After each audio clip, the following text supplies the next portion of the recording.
जय हिंद साथियों। हम लोग आज इस वीडियो के माध्यम से देखेंगे कि जो भी यूपी पुलिस का 23 अगस्त को फर्स्ट शिफ्ट में जो एग्ज़ाम हुआ है उसमें जितने भी जीके या जीएस रिलेटेड करंट अफेयर्स के क्वेश्चन पूछे गए हैं उनको सारे डिस्कस करेंगे विद प्रूफ्स, ताकि कोई भी शंका ना रहे, कोई भी डाउट ना रहे कि आपका एग्ज़ाम देने के बाद क्या स्टेटस है। ठीक है, तो चलिए देखते हैं कुछ क्वेश्चंस।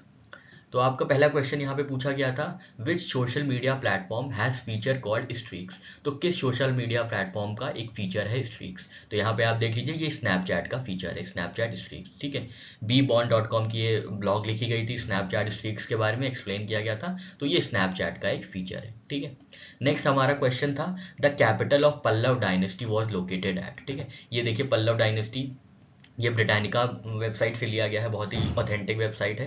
तो ये बता रहे हैं कि ये कांचीपुरम थी इनकी, जो कांचीपुरम थी, यहाँ पे ये देखिए कांचीपुरम जो ऑप्शन है वो पल्लव डायनेस्टी की कैपिटल थी। ठीक है, पल्लव डायनेस्टी की कैपिटल कांचीपुरम थी। नेक्स्ट क्वेश्चन था हमारा फाइनेंशियल स्टेबिलिटी बोर्ड से, कि फाइनेंशियल स्टेबिलिटी बोर्ड क्या करता है। तो इसका सही आंसर है ऑप्शन डी, इंश्योर करता है फाइनेंशियल स्टेबिलिटी। ठीक है, देखिए इनकी वेबसाइट पे आप जाइएगा, सिर्फ यही लिखा है, ये it promotes international financial stability, सिर्फ यही लिखा है। ठीक है, और कुछ लिखा ही नहीं है। ठीक है, तो ये एकदम प्रूफ के साथ साबित हुआ कि ये फाइनेंशियल स्टेबिलिटी इनका काम है, फाइनेंशियल स्टेबिलिटी बोर्ड का। ये देखिए नेक्स्ट क्वेश्चन आपसे पूछा गया था, who was chosen as brand ambassador of GST. तो इसका सही आंसर है अमिताभ बच्चन। ठीक है, अमिताभ बच्चन जी को लाया गया था टू प्रमोट जीएसटी, मतलब जीएसटी एम्बेसडर जो थे वो अमिताभ बच्चन साहब बने थे। ठीक है, नेक्स्ट आपसे पूछा गया था, which among the following lines is boundary between France and Germany. तो ये सीगफ्रेड लाइन थी। ठीक है, सीगफ्रेड लाइन जो थी जर्मनी और फ्रांस के बीच ये थी। ठीक है, सीगफ्रेड लाइन जो थी वर्ल्ड वॉर 2 के टाइम की थी ये, यहाँ पे जर्मनी ने अपने बचाव के लिए फ्रांस के साथ बॉर्डर खींच दिया था, जिसको सीगफ्राइड लाइन कहा जाता था। ठीक है, नेक्स्ट हमसे पूछा गया था यूपी पुलिस के एग्जाम में, director general of foreign trade comes under which ministry. तो कौन सी मिनिस्ट्री के अंदर director general of foreign trade आता है। ठीक है, तो हमने ये स्क्रीनशॉट लगा दिया, ये देखिए director general of foreign trade किसके अंदर आ रहा है, government of India, ministry of commerce and industry के अंदर। ठीक है, विद प्रूफ आपको बताया, ministry of commerce and industry के अंदर आता है director general of foreign trade. Next है, आपसे पूछा गया था, द स्कारलेट लेटर किसकी बुक है। ठीक है, तो ये स्कारलेट लेटर बुक है, ये किसकी है, नेथियल हॉथॉर्न की है। ठीक है, ये जो डी ऑप्शन है ये इसका सही होगा, नेथियल हॉथॉर्न की बुक है the Scarlet Letter. Next question में आपको पूछा गया था, which element is essential for production of nuclear energy. ठीक है, तो न्यूक्लियर एनर्जी के लिए कौन सा उत्पादन के लिए कौन सा तत्व आवश्यक था उत्पादन के लिए, ये आपसे पूछा गया था। तो यहाँ पे हम लोग ने इंटरनेशनल एटॉमिक एनर्जी एजेंसी से ये उठा लिया है, ये न्यूक्लियर पावर प्लांट कैसे काम करता है। तो ये फ्यूल होता है यूरेनियम से। ठीक है, ये यूरेनियम एलिमेंट से फ्यूल होता है, याद रखिएगा। ठीक है, तो यहाँ पे ये यूरेनियम ऑप्शन सही है। ठीक है, ना कार्बन, ना हाइड्रोजन, ना सिलिकॉन, यूरेनियम ऑप्शन। ठीक है, ये देखिए इंटरनेशनल एटॉमिक एनर्जी एजेंसी की साइट का ये एक आर्टिकल है, how does nuclear plant work. ठीक है, तो ये यूरेनियम यूज करता है। नेक्स्ट है, नोएडा उत्तर प्रदेश के किस जिले के अंदर आता है। तो ये जो गौतम बुद्ध नगर डिस्ट्रिक्ट है इसके अंदर आता है। ठीक है, ये देखिए नोएडा इसके अंदर आता है, नोएडा इसके अंदर आता है।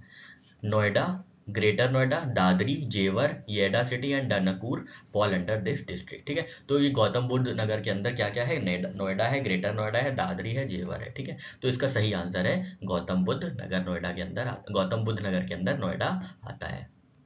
नेक्स्ट क्वेश्चन आपसे पूछा गया था कि वर्ल्ड पोस्ट डे कब सेलिब्रेट किया जाता है। तो यूनिवर्सल पोस्टल यूनियन की वेबसाइट पे हमने जाके देखा, वर्ल्ड पोस्ट डे 9 अक्टूबर को सेलिब्रेट किया जाता है। इसका सही आंसर है 9 अक्टूबर। ठीक है, जून 2024 तक संघ गृह मंत्रालय का प्रमुख कौन है। तो मिनिस्ट्री ऑफ होम अफेयर्स के मिनिस्टर कौन है, तो ये अमित शाह जी हैं। ये इनकी इस वेबसाइट पे, मिनिस्ट्री ऑफ होम अफेयर्स की वेबसाइट पे यूनियन होम मिनिस्टर साहब की फोटो भी लगी हुई है, अमित शाह जी की।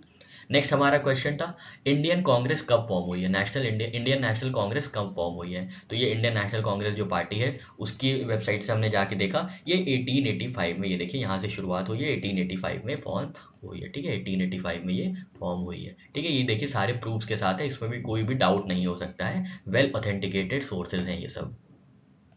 नेक्स्ट आपसे पूछा गया था, इंडिया का पहला एयरपोर्ट, तो ये था बॉम्बे में। ठीक है, मुंबई में, बॉम्बे में। ठीक है, ये आप यहाँ देखिए, ये जुहू में था। ठीक है, Juhu, India's inaugural civil aviation port, inaugural मतलब पहला एयरपोर्ट था। ठीक है, देखिए यहाँ पे लिखा हुआ है, a look back at India's first airport Mumbai में। ठीक है, तो ये इसका आंसर मुंबई होगा। नेक्स्ट आपसे पूछा गया था GST registration limit for services, ठीक है, सर्विसेज के लिए पूछा गया था। तो सर्विसेज की लिमिट हो गई है 20 लाख, ठीक है, 20 लाख लिमिट हो गई है सर्विसेज की, याद रखिएगा, ठीक है, 20 लाख जो है लिमिट है सर्विसेज की। और 10 लाख है स्पेशल कैटेगरी स्टेट्स के लिए, लेकिन आपसे नॉर्मल पूछा गया था तो आपको नॉर्मल लिमिट बतानी थी 20 लाख। अगर उन्हें पूछना होता है स्पेशल कैटेगरी स्टेट्स का तो वो स्पेसिफाई करते हैं कि स्पेशल कैटेगरी स्टेट्स की जीएसटी रजिस्ट्रेशन लिमिट क्या है, तो आपको याद रखना था ये 10 लाख थी। और नॉर्मल स्टेट्स के लिए, मतलब नॉन स्पेशल कैटेगरी स्टेट्स के लिए ये 20 लाख है, तो 20 लाख आंसर इसका सही है, ठीक है। ये सारी जो इन्फॉर्मेशन आपको प्रोवाइड की जा रही है वेल ऑथेंटिकेटेड है, वेल रिसर्च है, इसमें कोई भी हमारी तरफ से कोई भी योगदान नहीं है, सिर्फ हम आपको ऑथेंटिकेशन आपको प्रोवाइड कर रहे हैं, प्रूफ आपको प्रोवाइड कर रहे हैं। नेक्स्ट आपसे पूछा गया था 127th question, which of the following uses images with malicious file in them meant to help a hacker steal your account information or infect your computer। तो images के जरिए पूछा गया है आपसे कि images को यूज करते हुए कौन सा एक मेथड होता है जिसके जरिए हैकर्स जो होते हैं वो सेंसिटिव इन्फॉर्मेशन आपसे चुरा लेते हैं, जो भी आपके खाते की जानकारी होती है वो चुरा लेते हैं। तो ये इमेज फिशिंग है, नाम से ही समझ में आ रहा था, अगर थोड़ा सा भी कॉमन सेंस लगाया गया होता तो नाम से समझ में आ जाता इमेजेस की यूज हो रही है तो इमेज फिशिंग, ठीक है। ये देखिए confidential image email fishing scam, ये डिसेप्टिव साइबर अटैक होता है जो ट्रिक करता है लोगों को टू रिवील सेंसिटिव इन्फॉर्मेशन, ठीक है, खाते की जानकारी और भी कोई महत्वपूर्ण जानकारी है वो इमेज ईमेल फिशिंग से रिवील हो जाती है, ठीक है। नेक्स्ट है क्रोएशिया गणराज्य की राजधानी क्या है, रिपब्लिक ऑफ क्रोएशिया है ज़ैग्रेब, ये देखिए वर्ल्ड एटलस की वेबसाइट थी, यहाँ से लिया गया है, ज़ैग्रेब जो है कैपिटल है क्रोएशिया की। नेक्स्ट क्वेश्चन आपसे पूछा गया था, in what ways does information sharing become important in fighting terrorism. जब इंफॉर्मेशन को शेयर किया जाता है तो कैसे टेररिज्म को रोकने में कैसे सहायता मिलती है, ठीक है। तो ऑप्शन ए तो बिल्कुल ही गलत था, इट अलाउज टेररिस्ट ऑर्गेनाइजेशन, बिल्कुल नहीं, फाइट करने की बात हो रही है, बढ़ाने की बात थोड़ी ना हो रही है, तो ये गलत हो गया था। It improve relation with other countries, ये भी ऐसा नहीं है। ये हो सकता था C, it allows authority to identify potential threats with more quickly, यही है, ठीक है। मिलिट्री कैपेबिलिटीज हो या ना हो, लेकिन फिर भी आपको अगर टेररिज्म के बारे में जानकारी है तो आप थ्रेट्स को आइडेंटिफाई कर सकते हैं, ठीक है। तो ऑप्शन सी इसका सही आंसर था। नेक्स्ट आपसे पूछा गया था रमन सुब्बा राव किस स्पोर्ट से एसोसिएटेड है। तो रमन सुब्बा राव ये ESPN क्रिकेट इन्फो की प्रोफाइल से लिया गया है, उनकी पूरी प्रोफाइल ली गई है। तो ये लंदन बॉर्न थे और ये क्रिकेट खेलते थे, ठीक है, क्रिकेट प्लेयर थे इंग्लैंड के, ठीक है, इंग्लैंड के क्रिकेट प्लेयर थे रमन सुब्बा राव, इनका हाल ही में निधन हो गया है। नेक्स्ट क्वेश्चन आपसे पूछा गया था, इंडिया की कौन सी नेबरिंग कंट्री है जिसको लैंड ऑफ थंडर ड्रैगन के नाम से जाना जाता है, ठीक है। तो वर्ल्ड हिस्ट्री एनसाइक्लोपीडिया में भूटान का दिया हुआ है लैंड ऑफ थंडर ड्रैगन, ठीक है, लैंड ऑफ थंडर ड्रैगन, तो ये भूटान इसका सही आंसर था, ठीक है। 131st क्वेश्चन पूछा गया था आपसे, कौन सा सोशल मीडिया प्लेटफॉर्म नहीं है, ठीक है। तो इंस्टाग्राम पे आप पोस्ट कर सकते हैं, बिल्कुल। गूगल पे क्या आप पोस्ट कर सकते हैं, नहीं, तो गूगल कोई सोशल प्लेटफॉर्म नहीं है। ट्विटर पे आप पोस्ट कर सकते हैं, फेसबुक पे आप पोस्ट कर सकते हैं, कमेंट कर सकते हैं, ट्विटर पे आप ट्वीट कर सकते हैं, इंस्टाग्राम पे आप अपना पोस्ट डाल सकते हैं, ठीक है। तो गूगल जो है वो सोशल मीडिया प्लेटफॉर्म नहीं है, ठीक है।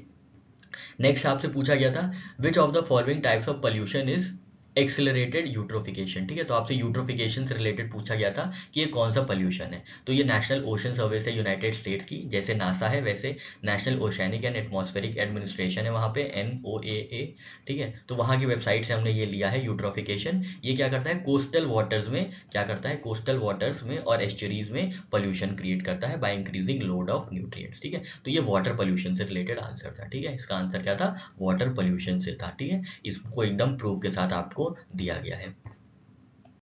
नेक्स्ट आपसे पूछा गया था 1946 के टाइम जो डिमोनेटाइजेशन हुआ था उस समय RBI गवर्नर कौन थे, ठीक है। तो ये RBI की वेबसाइट से लिया गया है। 1943 से 1949 तक क्या हुआ था, जो है श्री CD देशमुख, चिंतामन द्वारकानाथ देशमुख जो थे RBI के गवर्नर थे, ठीक है। चिंतामन द्वारकानाथ देशमुख जो थे 1946 में RBI के गवर्नर थे जब डिमोनेटाइजेशन हुआ था, ठीक है। ये RBI की वेबसाइट से लिया गया है ये पूरा इन्फो, ठीक है। तो ये 1943 से 1949 तक थे, इसके बीच में 1946 में डिमोनेटाइजेशन हुआ था जो कि CD देशमुख साहब गवर्नर थे उस समय के, ठीक है। पार्ट 4 किससे रिलेटेड है, तो पार्ट 4 रिलेटेड है नेक्स्ट क्वेश्चन में directive principles of state policy से, ये पार्ट 4 ही है, ठीक है। 134th क्वेश्चन पूछा गया था आपसे कि directive principle of state policy किससे रिलेटेड है, तो पार्ट 4 से ये रिलेटेड है, देख लीजिए, ये इंडियन कॉन्स्टिट्यूशन है, पार्ट 4 यहाँ पे बताया गया है directive principles of state policy. Next आपसे पूछा गया था जो पुस्तक थी या बुक थी अ लाइफ मिस स्पेंड किसने लिखी है, तो ये देखिए अ लाइफ मिस स्पेंड किसने लिखी है, सूर्यकांत त्रिपाठी निराला जी ने लिखी है, ठीक है, सूर्यकांत त्रिपाठी निराला जी ने अ लाइफ मिस स्पेंड लिखी है, ठीक है। नेक्स्ट क्वेश्चन पूछा गया था आपसे, the main reason for blueness of sky, ठीक है, तो ये नासा साइंस है, नासा साइंस की वेबसाइट है, बहुत ही ऑथेंटिक वेबसाइट है। यहाँ पे आपको मिला था स्काई ब्लू क्यों होता है, क्योंकि सनलाइट जो होती है reaches earth atmosphere and is scattered in all direction by all gases and particles in the air, ठीक है, तो ये ऑप्शन ए है, scattering of sunlight by air molecules, ठीक है, scattering of sunlight by air molecules. Blue light is scattered more than any other colours because it travels as a shorter smaller wave, ठीक है, तो आपसे ये नहीं पूछा है कि ब्लू लाइट ही क्यों दिखती है, बस आपके से ये पूछा है कि ब्लू स्काई क्यों दिखता है, तो वो स्कैटरिंग की वजह से दिखता है of sunlight by air molecules, ठीक है, एकदम ऑथेंटिक आंसर है ये।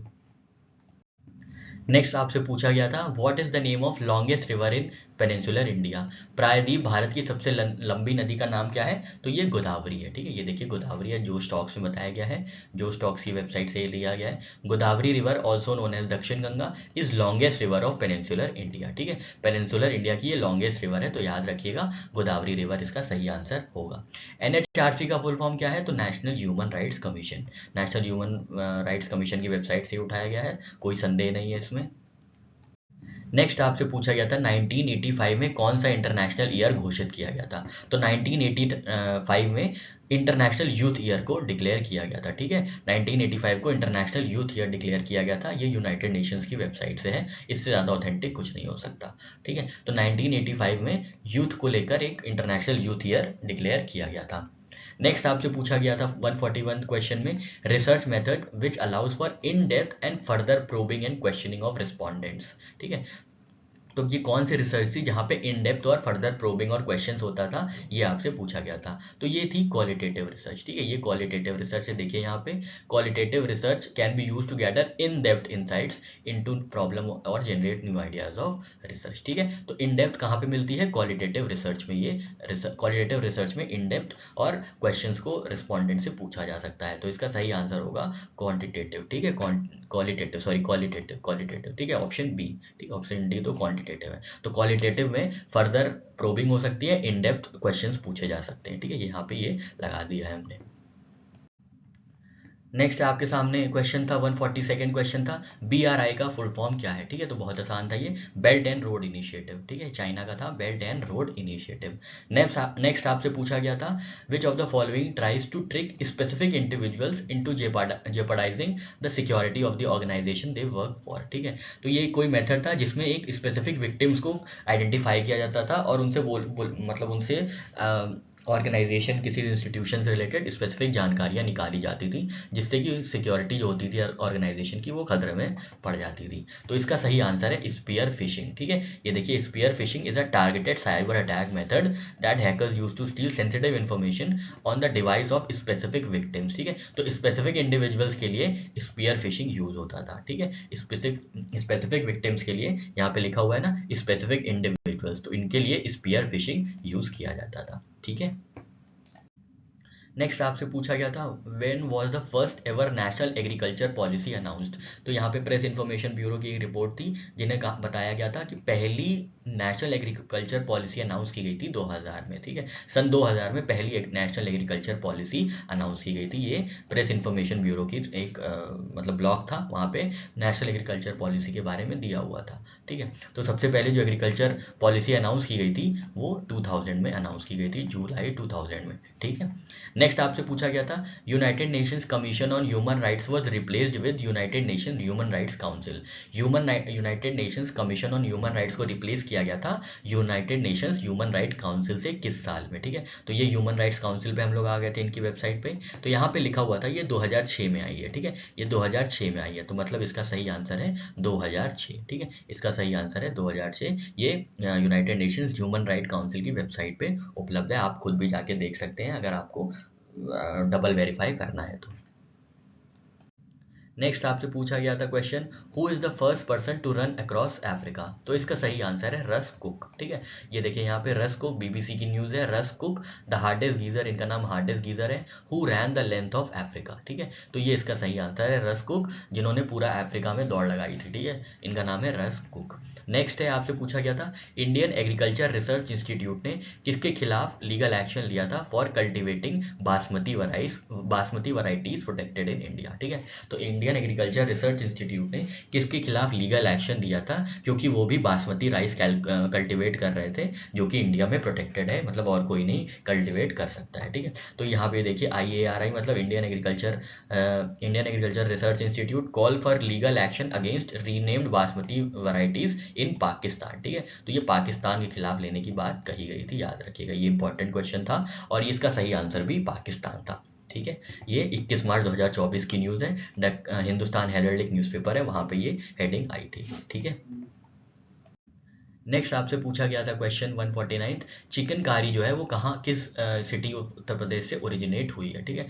चिकनकारी की उत्पत्ति किस राज्य से हुई है, किस शहर में हुई थी उत्तर प्रदेश के? तो आपको याद रखना है, ये Lucknow city is the most renowned place for chikankari, ठीक है। यहाँ पे नूरजहां जी थी, जो कि एम्परर जहांगीर की क्या थी, वाइफ थी, क्वीन थी, उन्होंने ये इंट्रोड्यूस किया था chicken embroidery work in India, और ये शुरू कहाँ से हुआ था, ये लखनऊ सिटी से शुरू हुआ था, ठीक है। लखनऊ सिटी से चिकनकारी शुरू हुई थी। नेक्स्ट है, primary cause of ocean acidification क्या है? तो ये फिर से हमने National Oceanic and Atmospheric Administration United States की वेबसाइट ली थी। यहाँ पे लिखा है caused ocean acidification is primarily caused by uptake of CO2 from the atmosphere, ठीक है। तो absorption of CO2 by sea water इसका आंसर है, ठीक है। Primary cause of ocean acidification देखिए यहाँ पे आपको विद प्रूफ मिल रहा है, CO2 की अपटेक की वजह से एटमॉस्फेयर में, जो एटमॉस्फेयर में CO2 होती है उसकी अपटेक की वजह से, उसकी एब्जॉर्प्शन की वजह से समंदर क्या हो जाता है, खारा हो जाता है, एसिडिफिकेशन बढ़ जाता है, ठीक है।